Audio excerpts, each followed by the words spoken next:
Бүгүн ата энелерге, орто муундагыларга, орто муундан өйдөлөргө жана чоң апа, чоң аталарга айта турган кебим бар.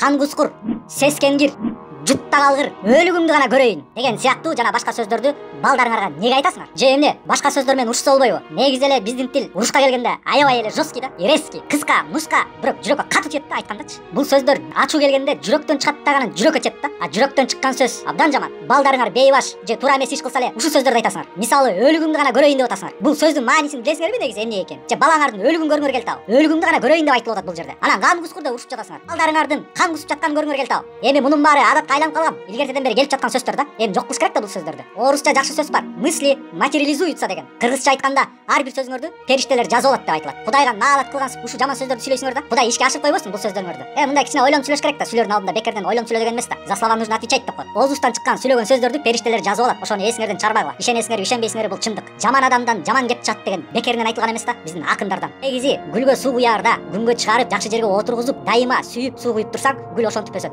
Адам зат дагы ошондой. Ошондуктан балдарга жана жаштарга жакшы сөз сүйлөсөңөр жакшы болуп өсөт. Сөздөн тышкары тарбияны туура бериш керек. Сөз менен гана эмес, баскан турганыңар менен да үлгү болгула. Пример болуш керек. Воспитание, психология деген бар. Ошондой жаман сөздөрдү сүйлөп баланын психологиясын эрте жашынан эле бузасыңар. Закомплексованный, неуверенный болгон балдар ушу силердин ушинтип жаш бала кезинде алдында жаман сөздөрдү сүйлөгөн айынан болот. Балдардын көзүнчө ата эне бири-бири менен да кырылбаш керек. Эгер өзүңөрдөн кийин жакшы муун калтырайын десеңер. Ошондуктан жакшы сыпаттарды топтойлу, жакшы адам болгонго аракет кылалы. Бул кыйын нерсе, билем, бирок кылыш керек. Чыңгыз Айтматов айткандай, адамга эң кыйын күн сайын адам болуу.